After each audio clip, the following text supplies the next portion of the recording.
Okay, and we are back talking business right here on the radio. And once again, Ron, good day, sir. Good day, Jim. Good day, everybody out there. And we got a little snowfall, so we're back in business, though. We're back in business. Yeah, okay. Doesn't take long. No, not at all. And for those of you that are just joining us, we are partnering with an organization called SCORE. You may already know that because I say it every week, but it doesn't hurt to repeat it because every week we get some new listeners, don't we? That's right. Yeah. Redundancy is good. Okay, and SCORE is a nonprofit association dedicated to helping small business get off the ground, grow, and achieve their goals through education and mentorship. That's right, and mentorship is so important as well as education, and the mentorship is free. Right. But that by no means diminishes the quality of the mentorship that you receive. No, not at all. They got people like you and I on board, right? Absolutely. That's a mouthful. Okay. All right. Well, our mission with SCORE is to grow successful small businesses across America, one business at a time. I wouldn't do more than one at a time.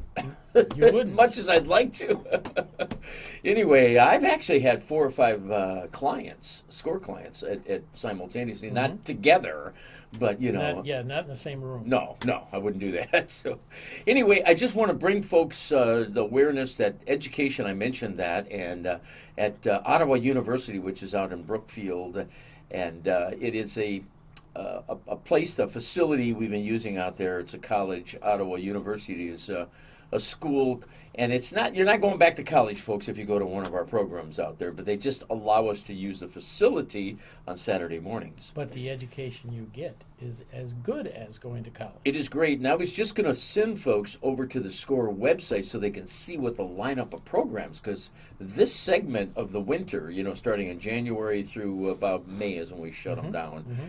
There's some great stuff out there with a new education committee putting these together. So it's a great time to go out to the website. And the website is? It's SE, that stands for Southeast, and the word Wisconsin spelled out .score.org. And once again, sewisconsin.score.org. And just click on the upcoming events. And at the same time, if you are in need of mentorship, and I believe just about every business out there is in need of mentorship, go out there and click on the site or whatever, and we can connect you with the appropriate SCORE. That's right. They'll get paired up with somebody as close as they can get to what type of business they're either starting or expanding. So, okay, that's our. We're coming right back after a couple of messages here on America's All Business Talk Show on the radio, the Biz Connection.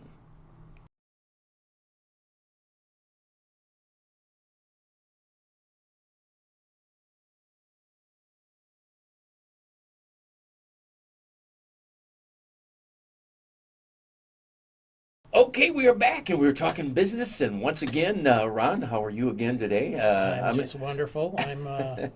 January's not my most favorite month of the year, so. Nor mine, but I can survive it, I think. As long as I live here in Wisconsin, I know what to expect. Yeah, it's true. If it gets 76 and sunny, I'm going to get suspicious. That's true, too. Then I'll think Al Gore's maybe telling the truth. I don't know. What do I know? Anyway, we have got a great show today. We got actually a couple of guests, and our first guest is a gentleman that deserves no introduction. He's kind of a legend on this radio station, but he's back to talk with us about a new business, and I'm really excited about having him on because there's a special event coming up, and we're going to cover that. And I'd like to introduce Mr. Bob Chapman. Welcome once again, Bob, back to radio. Thanks, guys, for having me, Jim, Ron. It's great to see you guys again, and I want to thank you for giving me the opportunity to come on and talk about this event. Yeah, definitely. Now, you haven't been off the air that long. You had 2 years success radio show. Right. And I think you ran the show for what, 4 years. We've been off about 15 months now. Okay. I just didn't have the time to commit to making it grow like I wanted it to. And I didn't want to shortchange any guests or the station. It was a good show because it was either on just before us, I think, and normally it was a good segue into what we're doing here. That's right. I think some of the best shows were the ones you and I were on, right? I do. I'll concur. Anyway, now you've launched a brand new business, and let's tell folks what that is. It's pretty exciting what's going on here. It relates a lot to my background. The company is called Applied Tactical Training Academy, and this was formed actually last February out of a request for us to help a fundraiser. Right. And I was introduced to a couple of special operations people, Tier 1 special operations people, who we hit it off. They said, can you manage the business part if we handle the day-to-day training part? So, we've put on shooting events, we've put on sniper type events, we've put on shooting and moving events, Right. House clearing, and the event that we have coming up next week Thursday, or this Thursday actually, January 25th, Right. is the first of its kind, I think, in the Midwest. Wow. It's a 7.5 hour active shooter training event. Okay, 7.5 hours. Okay, so you guys are serious about this. Absolutely. Yeah. I mean, we've got a serious lineup. You can't turn on the radio or the TV without probably once a week hearing about some sort of active shooter or mass shooter type of Right. program. And the statistics for mass shootings get a little bit convoluted or grainy because the FBI and the rest of the police departments can't actually decide and agree on what an active shooter event is. Okay, but Well, there's no precedent. I mean, these things are outbreaks of craziness. I mean, what can you say? yeah, and sometimes they are exactly outbreaks of craziness Yeah, that we yeah. can't comprehend. Yeah. Since we've started, though, I think that we have been doing things really right. We have had a hotel on Michigan Avenue in Chicago contact us to work with them on their firm being up to speed on this. We actually After what happened out in Las Vegas, I suppose. Well, actually, Yeah. shortly after that, we actually had another company who actually does concerts and promotions contact us to take over their security for their stars, Sure, their talent, absolutely, yeah. and their actual employees. So, Bob, can you kind of describe what is going to be happening at this seminar? Okay, sure. I should go right down the list of speakers because that's going to really describe what we're doing. We're going to start off with the acting Milwaukee Sheriff Richard Schmidt, who again has over 30 years in law enforcement. He's taught numerous churches Mm-hmm. active shooter training. He and I did a seminar in. He took over for David Clark here. Sure. Yes, sir. Yeah, he did. okay. Right. Yes, sir. Right. And I've known Rich for a while, and he is a. When you get to that level, you end up doing a lot more paperwork than you do policing. But Rich has tried to keep his thumb in it, and in the police work. And What's going on in the street? Right. Yeah, right. He actually rode along with one of his squads on New Year's Eve. Right. And so we started talking, and Rich did a seminar down here for pastors and church security team members about a week after the church shooting in Texas. Okay. And it was packed wall to wall. Right. And Rich kept saying to me, he kept saying to the audience, let's have Bob do this because I run our church security, have for over 3 years, which, people think, oh, that means, that just means I carry a gun. No, that doesn't. There's so much more to the world than carrying a gun. Right. Because I tell people right off the bat, if you think this is an excuse to carry a gun for an hour and a half on a Sunday morning, go somewhere else. I don't want cowboys. I want people who have their head in the game and can use common sense. And I tell everybody at every class we teach, if you decide you're going to get a gun or carry a gun, you have to practice with it, and you have to know its limitations and yours, or you're doing yourself, your family a disservice, and you're actually a more of a threat to me than if you're not armed. Well, this seminar looks like it's going to be more of a practical approach on how the reaction Right. From these events, because just when we think everything is calm and back to normal, one of these things breaks out again somewhere, Right. and we never know where it's going to happen. Right. And it's scary. It's happening. We're sitting in the city of Milwaukee, and I grew up in Milwaukee. I never knew of things like this going on. I couldn't remember too many incidents, and it's right here, right down in our Absolutely. neighborhood. Yeah. Absolutely, and like I said, I might have focused a little bit too much on Rich because I know him well. But our speakers, we have Captain Brian Zalewski, who is one of the most accredited active shooter trainers in the country, Right. and works with some of the larger corporations in southeast Wisconsin. But this is really geared towards churches, towards small businesses, and even individuals. Because I had a number of people who've said to me, should my wife take this class? And the obvious answer is, well, does she ever go Mayfair, Brookfield Square, Southridge, somewhere alone? And, All the time. And once Yeah. you start thinking about that, you start doing an OODA loop in your head, which is just Sure. observe, orient, decide, and act. You start thinking, where are the exits? What do I do if something happens here? Right. And there again, most of the time, it's not going to be a shooter. Right. So, Bob, this is actually it's about, I would assume, prevention, but it's also what you do. What do you react to? How do Exactly. you react? Exactly. in the event you are caught in one of these unfortunate situations. I think you're exactly right, Ron. That's the biggest thing. There's numerous ways that the FBI and Homeland Security and the State Department have taught to get out of one of these. They all come down to pretty much the same idea, but the people that we have coming in there to train them have accreditations in most of all of these. And the one thing also that we're going to have Assistant Attorney retired Roy Cordy in there, who spent 25 years in our State Attorney General's office, the last 11 working on use of force implications, teaching police departments, teaching larger corporations. What happens if? When can I? Which is always a huge question. Right. And so, these are all things that are kind of very important that people don't necessarily think about. They just think, well, we'll stop something at the door. Well, if it's in the door, it's too late. Well, I think we walk around thinking it's never going to happen in our life. We're never going to run into that, and we just get comfortable and forget about things until it happens, Right. and then we're like that deer in the headlights. Where is the exit? I never thought about looking for the exit. I'm in a shopping mall. Right. But It's kind of an awareness thing. Yeah. Right. When you walk into a room, Right. you need to be aware of your surroundings. Right. It's actually a huge awareness thing because our fourth speaker is actually John Matter, USMC, actually a sniper instructor for the Marine Corps, retired, who teaches situational awareness, winning mindset, survival mindset, which is really, really important. Yeah. John, we have taught probably almost 1,000 women now in the last 6 months, just basic self-defense, which Sure. starts with awareness. You're not walking out to your car and putting your head into your phone. How many times do we see that? Way too often. Yeah, and so the first thing we got to do is get people out of that. You know what? Get into your car, lock the door.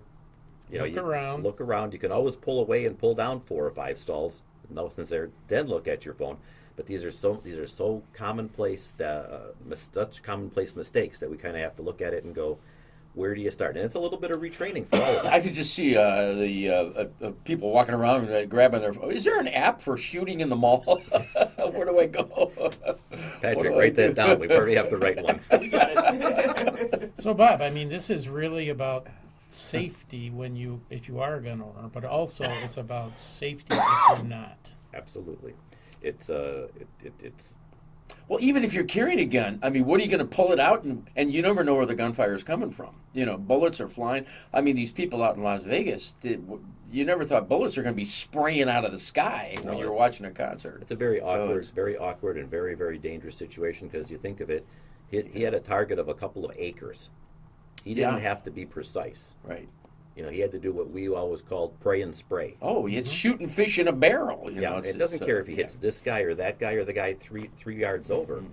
He had a couple thousand targets crammed into a couple of acres. Hold the thought because we're coming up on a break and exciting subject today. Anyway, stay with us because you're on America's All Business Talk Show on the radio. The Biz Connection will be right back.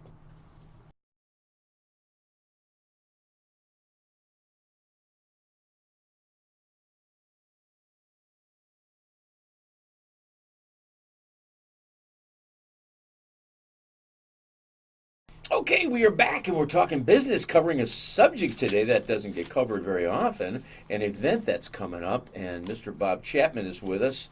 ATTA, Applied Tactical Training Academy, so it's the name of the new business, Bob. Right. And let's just touch on your background a little bit because I think you got a law enforcement background in your history, and so folks have a little idea of where you're coming from. Okay. Yeah. When I came out of the service, I worked a little bit in the private sector, and then I ended up going into the Milwaukee Police Department, where I spent a number of years on working in the north side.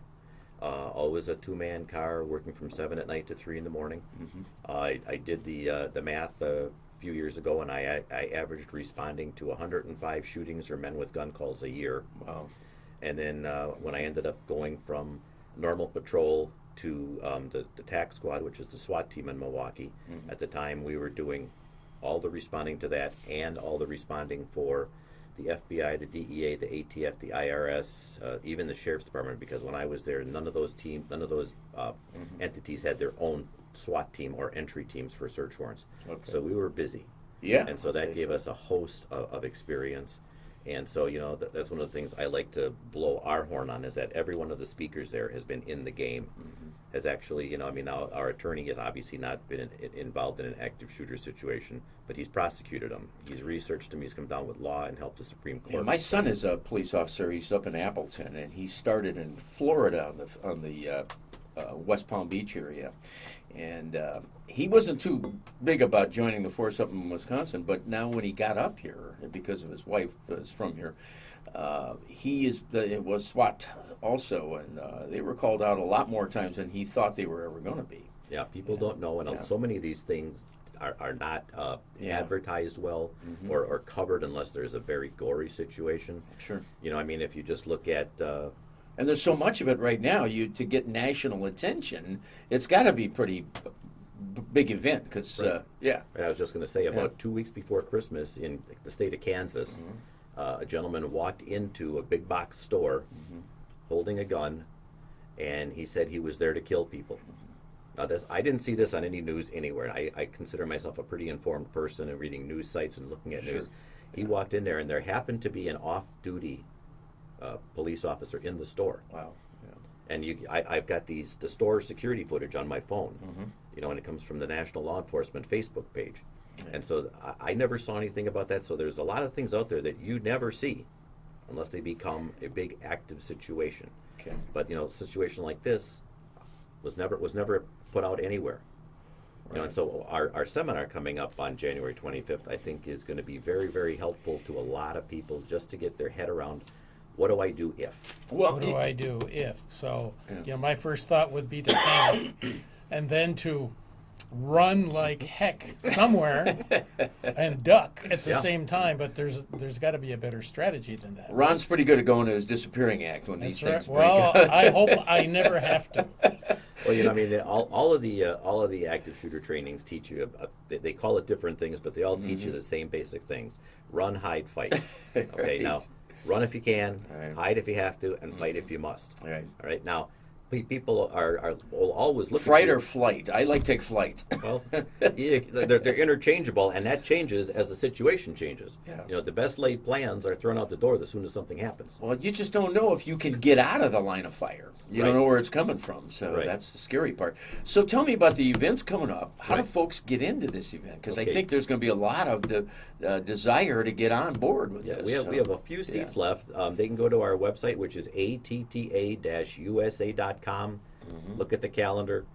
Click on the CRAVE event. Right. That's a citizen's response to an active event.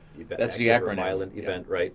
And you know, it's $30 for the 7.5-hour training session, including lunch. And we're going to keep everybody there so that they can, you know, as we wander around, the instructors wander around, they can ask questions, they can interact, they can ask about specifics, they can say, hey, can you come out and talk to us? Because there are a lot of unanswered questions for a lot of people. And actually, there's one question that people have asked at every seminar that I've helped with. And you know what? In the state of Wisconsin alone, there's 72 different opinions. So what was the question? 72 counties, right? Exactly right. Yeah. There's a big question is, hey, my church has a school attached to it. Okay, now under the state law, you know, where are you supposed to be with a gun outside of a school? You're not supposed to be within 1,000 feet. Right. But you know, I did a seminar. I was at a seminar in Brookfield, in the Brookfield Police Department. Police parking lot is attached to Brookfield Central's parking lot. Oh, okay. And they're like, so actually, we're in violation when we're walking to our car when we're done work. So every police officer is in violation. That was their sentiment, exactly. Yeah.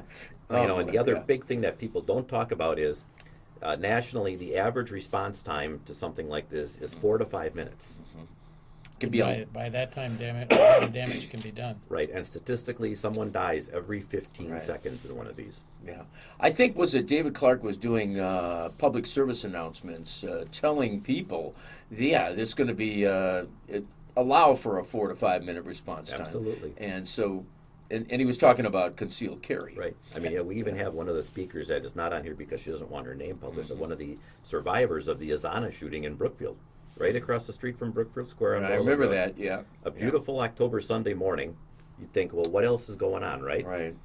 Wasn't that a love triangle or something that was going on? The owner's ex-boyfriend, you know, comes in and wreaks carnage basically. Yeah. But all I was going to get to is that was a 4.5-minute response on a beautiful Sunday morning with nothing else going on in a really nice suburban area. Right. And what happened?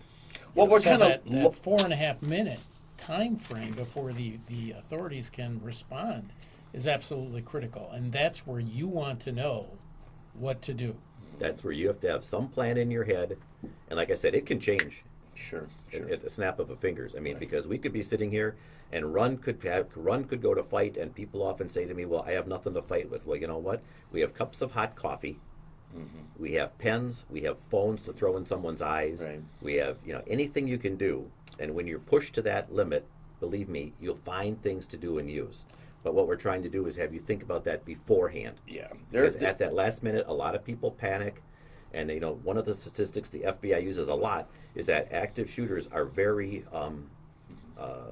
accurate at a certain level. Because you know what? People lay on the ground and cower. Right.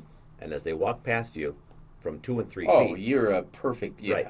So running and trying to at least put some distance between you. Every yard you get away increases your odds of survival exponentially. And maybe try to get behind, right? Yep. You have to figure out, do I go for cover or concealment? Do I go for anything and everything?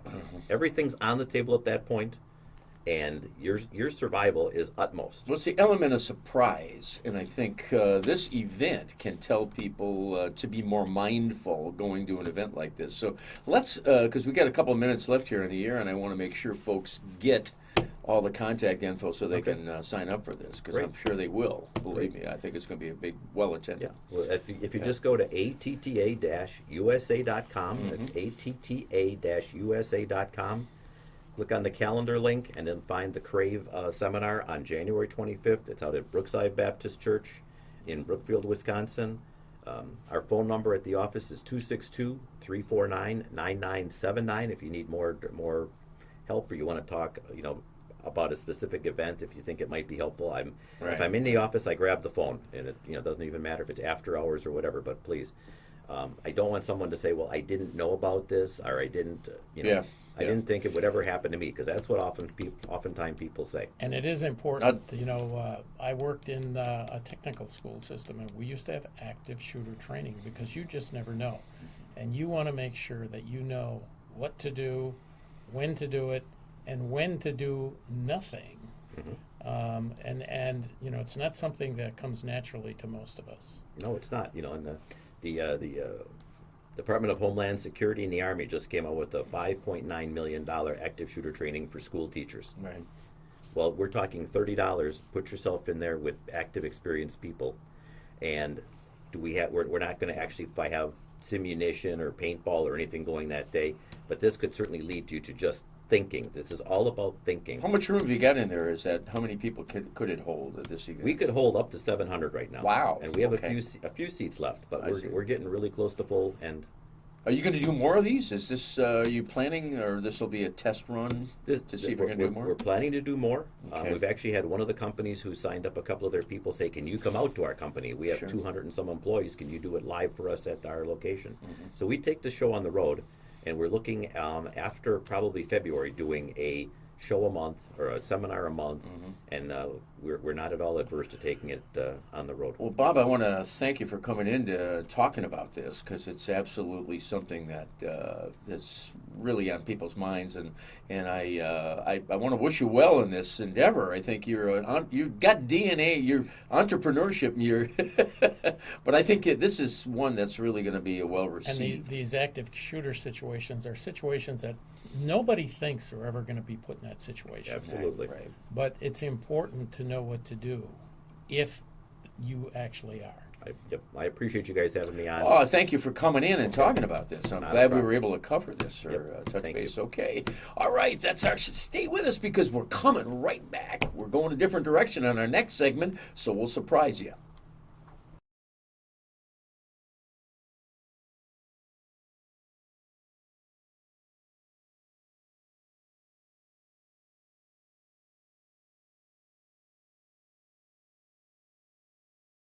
Okay, we are back talking business right here on the radio, and our last segment. So we got a completely different direction here, Ron. We're going to go this segment. That's right. So, Special show. Yeah, this is a special one, a little deviation from what we usually do. But I wanted to get this gentleman on because one of our SCORE mentors had made me aware of David G., and he is the Entrepreneurship Program Coordinator and Launchpad Co-Director at University of Wisconsin-Whitewater. And he's also authored a book. He's brought one in for us this morning. We'll talk a little bit about that. Let me introduce Mr. Dave G. Dave, welcome to the Biz Connection. Great. Thanks for having me, Jim and Ron. We are definitely delighted to have you here because let me just touch a little bit on you got a pretty diverse background, Sure. Corporate America, and then you came into the world of academia. So what is it a little bit about your background? Sure.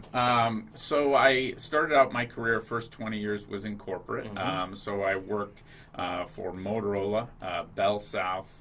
Bell South, familiar with them. Yep. I lived in South Florida. Oh, there you go. Yeah. Yep. Cellular One, which was actually acquired Right. by U.S. Cellular, TDS, and then I ended up working for Humana. Actually went through a downsizing with Humana, and that's when I launched my first of 3 businesses. Mm-hmm. I taught as an adjunct professor at the University of Wisconsin-Madison in marketing at the undergrad and graduate level. And then this fantastic opportunity came up at Whitewater to teach entrepreneurship, and that's evolved into overseeing Launchpad, which is our student startup accelerator program, and then coordinate the curriculum and then co-curricular activities there. So what do you got? The Launchpad program, Sure. is that usually younger students that are coming, or is it we got some middle-aged people that are maybe down, or like you said? Sure. Don't forget the older people like us. Well, that's what I'm thinking about. Baby boomers, I should say. Yeah, so our startup accelerator, if people aren't familiar, it's a lot like Y Combinator, TechStarts, or Generator here in Wisconsin and regionally. So, Okay, but our program is focused on undergraduate students and graduate students at the University of Wisconsin-Whitewater. Students will come in, pitch us an idea. We have a 1-semester program. We provide weekly training and one-on-ones. We provide an investment. We don't take any equity, and help prepare them for pitch competitions and help them research their business model and just make sure that they're solving a problem. And then at minimum, they're learning, amazing entrepreneurship and innovation skills. And the best case scenario is they do that, plus they're, launching businesses that can sustain them once they graduate. Mm-hmm. So, Dave, let me ask you a question. What is the difference between going to a normal business curriculum Yep. and the entrepreneurship curriculum? Yes, so that's an excellent question. So one of the main things is the incredible practical application of the knowledge. We don't spend a lot of time on theory. We talk about the classic business model canvas, but a lot of the focus is not just creating a product that we think everybody will want or a service that everybody will want, but really focusing on, are you solving a problem? And in almost all of our entrepreneurship classes, we literally have the students go out and we talk to people that they think are their prospective customers and ask them, what sort of problems are they facing, discussing the solution, and then seeing if that solution will in fact help the customers. And then lastly, obviously seeing if people will pay them for that solution. Finding a need and filling it. That's absolutely. Yeah. That's what it comes down to. Right. And so I think it's that application of that knowledge. That's how we determine if the students have succeeded, not if they've taken a test and they've answered a certain amount of questions. Are you prepping them for the Shark Tank, Dave? Well, it's funny you say that. Yeah. We actually do have a student that was on Shark Tank. Do you really? From here in Yeah. Milwaukee. Interesting. Henry Schwartz, who launched Mobcraft, which is Oh, a proud yeah. surf brewery. Yeah. And we've had another student, Sam Lukács, who was from Oconomowoc. He actually did $2 million in business before he graduated. Right. He launched a product called Hook TV Mounts, and they provide TV mounts that allow you to hook your TV on the end of a dorm room bed, and then actually evolved to helping a company, the largest provider of medical TV audio equipment in the U.S., and that's how he made his millions. So Oh, okay, interesting. Yeah, see, yeah, I'm kind of intrigued with colleges offering this courses in entrepreneurship. Is that relatively new to the university systems? So it's a good question. It's been around, probably for 10, 15 years. Right. One of the things that's really interesting, I just got back from a conference in LA for an organization called USASB, which is actually based at Whitewater, and a lot of the the smaller universities glommed onto it right away because they saw this demand in the market from entrepreneurs and the market in general. And they saw people saying, you know what, I want to create my own job, right? We talk about making jobs versus taking jobs. Right, and that's right. where it really took off. So a lot of the larger institutions are actually behind the 8 ball, and they're actually jumping on and starting to recognize that, Yep. we've got a real demand here. And I think it's really similar in the private sector, right, where small companies see a need, they adapt, whereas large companies take a long time traditionally to see a need, and it's the traditional, it's easier to turn a canoe than a battleship. Yeah, yeah, that's a good point. Well, do you think it all kind of came from maybe people like Stephen Jobs and Bill Gates, and it kind of turned the tide at universities started waking up to this? Yeah, I think so. I mean, one of the interesting things, in the book and a lot of the research that's out there, ironically, especially Jobs, he actually, a lot of people say, started with a solution and something creative and changed the marketplace, whereas most of the entrepreneurs that not just survive and thrive, but I keep coming back to solving that problem. And can you continuously solve that problem and pivot, change your business model in order to provide long-term success and provide value for your customers? That's right. And then the key question is, once you have a problem solved, are people willing to pay you for that service or that product? Yeah, absolutely. So one of the funny things that happens sometimes, we'll talk to students and I'll say, what are you going to charge for this product? What's the price going to be? And they'll say, oh, I don't have to worry about revenue because it's going to be a nonprofit. And at that point, I have a good chuckle, and we talk about, the fact that you're still going to have overhead, costs that you're going to need to cover. So you will need to generate some sort of revenue regardless of what source that comes from. Well, that's true. And when you think about the word nonprofit and what it actually means, nonprofits actually have to have a little bit tighter business model to sustain themselves than a for revenue type company. Is that right? Well, you're under the scrutiny of a bunch of board of directors, supposedly. Yeah, absolutely. And it is more complex to launch, and it is much more, it is much more complex to manage because you do have, sometimes more stakeholders. Obviously, in the private sector, with a traditional startup, if you start to take on investment, things like that, things become infinitely more complex. But, that's rare. I mean, less than 1% of startups in the U.S. actually get external funding. It's really sexy to kind of talk about, but the fact of the matter of most startups are self-funded, and if they can sustain themselves organically through their own revenue, they can do really well. But if they can't, they're not going to survive. Right. Yeah, it's, I mentor people starting, and they talk about being a nonprofit, and it's a little more involved setting that up than it is setting up a for-profit company or just going out and forming an LLC, 15 or 20 minutes And online. at the same time, there are a lot more regulations on a nonprofit company. Is that correct? Yeah, there's a lot more regulations, and frankly, there's a lot more scrutiny, right? Especially if you've got individuals or large organizations donating money, they want to see where that money is going. I think, unfortunately, there's been a lot of fraud, and there has, that's come about with nonprofits, and so I think donors are probably being, they're scrutinizing, those monies and how they're being spent more than ever before. Okay, we're talking today to Dave G., and he is the Entrepreneurship Program Coordinator at Whitewater University of Wisconsin. Whitewater's got a great history for innovation and for School of Business. I think it rivals Wharton School of Business with Yeah, Yeah. I think you can look at a lot of different statistics and sources, and Sure. you see different rankings, all over the place. One of the things that we pride ourselves on is that we're actually one of the largest business schools in the Midwest now. We have 4,500 students, and we're expanding all the time. Our College of Business and Economics is 7 years old, and we're already bursting at the seams and looking at adding, creating additions. We've got a plethora of majors, the traditional ones, accounting, marketing, things like that. But we're really expanding into majors like safety, data analytics, and entrepreneurship as well.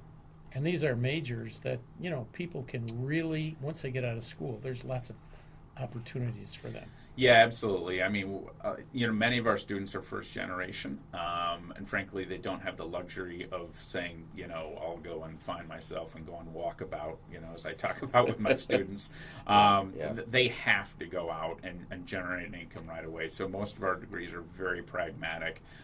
Obviously, quite a few do go on to graduate school, but the sense coming in is I need to, do this, whether it's support myself, my family, and then, get out there and make things happen. Okay, we're talking with Dave G. Today. We're coming right back because you're on America's All Business Talk Show on the radio, the Biz Connection. We'll be right back after a couple of messages. Stay with us.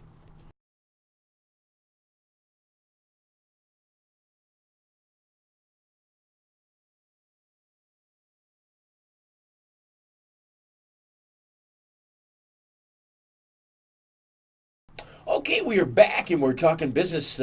Great show today. We've gone a couple of directions, haven't we, Ron? So yes, we have. Totally opposite directions. Pretty interesting. I want to have David back on. Usually we have our guest on for the entire show, but wanted to cover a couple of different subjects today.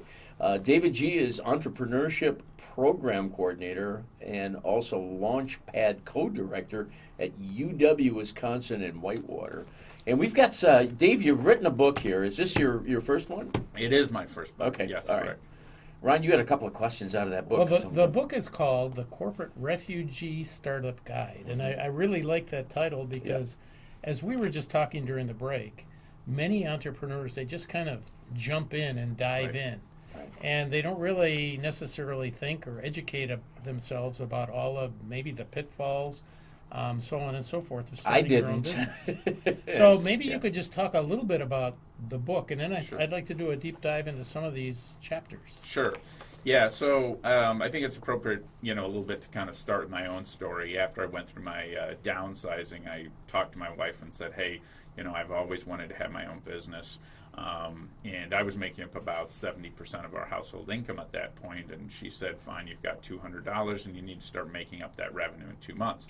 And she was in education, and she was kind of putting the screws to me, but it was a valid point, and we didn't talk about where... Talk about putting your feet to the fire, right off the bat. Yeah, and I'd always wanted to do it, but we didn't talk about where would that money come from. We didn't talk about, the fact that there was going to be less time with our children. We didn't talk about travel. We didn't talk about, issues that, non-compete issues that might come up with previous employers. I just dove right in. And that's a mistake. The average entrepreneur, based on recent research, is 40 years old when they launch. Obviously, we're trying to get students, and the youth to launch businesses earlier on so they can take control of their own destiny. Yeah. But when I started writing this, actually, it was last August, I began with a blog post that was how to prepare yourself and your family, not just dive in and launch a business. And that was kind of the genesis for the book. I started writing, like I said, as a blog post August 26th, and Black Friday, the book came out. So I pressed myself quite hard. And it really evolved from talking about my story to interviewing about 15 people, angel investors, VCs, corporate attorneys, and really, I ended up being kind of more of a tour guide through their experiences. And, overall, I'm quite happy with it. There's some things I do differently next time. But overall, I'm quite happy. Were they pretty receptive to sharing a lot of this information with you? Yeah, so that's interesting. I think one of the things people, one of the misconceptions that new entrepreneurs have is that people aren't going to be out there to help them. They're going to be on their own. But there's a lot of resources, right? So yes. SCORE is an example. There's great accelerator programs like Generator here in the Midwest. There's programs like the Startup Grind, 1 Million Cups. But entrepreneurs like to help entrepreneurs. There's a very altruistic, atmosphere and environment that we find. And so I actually started to reach out through my network. They recommended that I contact others. Brad Feld, who is absolutely fantastic, his company's invested over $1.3 billion in startups. He generously gave some of his time. So people were really helpful. I was fortunate, and I'll give myself some credit for intestinal fortitude. When people said no, I'd ask them again, and they'd either say yes or I'd just move on to the next person. So Dave, I'm looking at the first chapter, I think, in the book, and it says assessing your true motivations. So can you tell us? I think that's an essential part of trying to start your company. So many of us, I want to get in business, but I'm not sure what. Right. So tell us a little bit about that chapter. Yeah, so, I think a lot of times people jump in and they, what traditionally will happen is if they're leaving corporate, right, they're what I call a corporate refugee, they're used to moving from one role, for example, sales to sales manager to director to sales VP, and they jump out and they have these blind spots, and they don't say, look, I want to do this because I want to help people, because I want to create a surviving and thriving business. They'll kind of do it, from a reactionary standpoint, and they'll say, I just can't deal with my boss anymore. Mm-hmm. And so, I hear that a lot as mentoring, yeah. Right, so it's really digging in deep, and is it because I want to go out and help people? Is it because I want to build a team? And you start to hear those sort of reasons, and those are the right reasons. You're going in because you have a specific goal, not because you're just trying to leave something, for example. And as you say, if I'm a sales manager or whatever, realize that you don't know what you don't know. You may need somebody to be your accounting help. You may need somebody to be your marketing help, your HR, whatever it is. In a corporate world, we all have expertises. But in a business sense, entrepreneurship, you've got to wear a lot of hats. Is that right? Yeah, so I actually interviewed a guy named Peter Wilkins. He's the managing director for Hyde Park Angels. They have 133 angel investors. So they're one of the top 10 largest angel groups in the U.S. And one of the things he talked about, he shared a specific story where someone had come in, they were seeking angel funding. The guy had been in finance, corporate finance, and he'd risen up through all of these various roles. He thought he had a great idea, and he'd taken about $700,000 out of his 401k, and he just jumped in, and he thought, look, I'm good at finance, therefore I will be a good entrepreneur. Launched the idea, came with a product, talked to Hyde Park Angels. I think he was looking for $2 million. And Peter said, tell us about the market. Well, I'm not sure exactly. I think I've got an idea. Tell us about the problem you're solving. He was kind of waffling on that. Tell us about the solution. And then ultimately got down to the most important question, how many people have bought this, how much revenue? And the answer was none and none. Yeah. And, he had to send him on his way. So it's really important, and a lot of what I teach and when I'm working with people is coming back to, again, that problem. What is that problem you're going to solve? And then building a team around you of people that have complementary skills that can help you not just launch, but help this business survive. One of the things you mentioned a few minutes ago about today's landscape when somebody wants to launch a business. There's so much out there right now. Resources are everywhere. They weren't when I first started this radio show many years ago. But one of the things, do you think people sometimes choke on that? There's just too much, overwhelming. Yeah, so I'd answer that a couple of ways. I think people that aren't very innovative say, oh, everything's been thought of, and all the names are taken. Right. The innovative people, will actually, again, isolate this problem, come up with a solution, and then look at all the resources that are available. I mean, you could literally, start up a business in a few minutes. You could, fire up a website. You can grab your LLC. Wisconsin does an amazing job of making it incredibly easy. And, you can be off to the races. But I think most importantly, you've got to get out in front of those folks. Don't talk to your family and friends. Because they're either going to, talk you out of it if they don't have experience and say, nope, get that, that solid job, save up that money for your 401k, you can rent that place in Florida and have your house in Wisconsin and everything is going to be fine. Or you might get grandma that says, you know what, you're going to be wildly optimistic. Here's half of my retirement. Go forth and you're going to be a success. And, instead what you really need to do is go out, again, talk to those people that actually would pay you money for your product. Mm-hmm. So, And David, there's another chapter, and you kind of talked about this earlier in the show, but preparing your family for the journey, that is so important that you have your family behind you. Is that right? Oh, yeah, it's absolutely critical.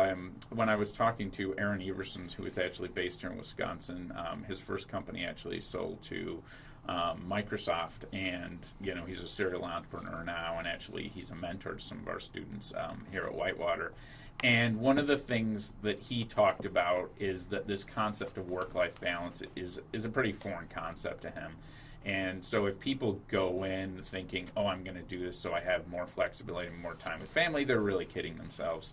And what he said instead was, I recognize, after his first startup, he's going to have less time with family, but when he was with them, he was 100% engaged. He turned off his smartphone, turned off his laptop, didn't miss those important ball games, was at the band concerts and was 100% engaged. So I think that lesson was really, really important and really came through, well in the book. So. Dave, I want to, before we get off the air here, Sure. since we're coming down the stretch, I wanted to let folks know how they can get the book. Is this available through Amazon? Yeah, so it is exclusively available through Amazon. You can get it on paperback for $14.99. I think we've got the Kindle version at $4.99 right now. This is an excellent, we're just starting to look at the chapters here, and so anybody, even in the launch stage, is going to have to get a copy of this. So yeah, I think it's really, one of the guys actually from Hyde Park Angels said, this is a really good book to determine, to help you launch your startup or not. Mm-hmm. Someone told me early on, look, I read this and I determined I didn't want to launch my startup. And I said, you know what? You spent $15 and you might have saved yourself hundreds of thousands That's right. and years of grief. So the job also did its book. Well, we're coming down the stretch. Dave, I want to thank you for coming on today. And I hope you'll come back because we cut your interview a little short today. And I don't like to do that normally. But there's so much information you have that I think we need to get out to our listeners. Sure. So will you come back? Sure, absolutely. I've got some Okay, fun stories, some fun insights. Always happy to help out. All right, that's our show. Listen to us on podcast. If you haven't done that already, go to our website, bizconnectionwi.com, and we'll see you next time. Thanks, guys.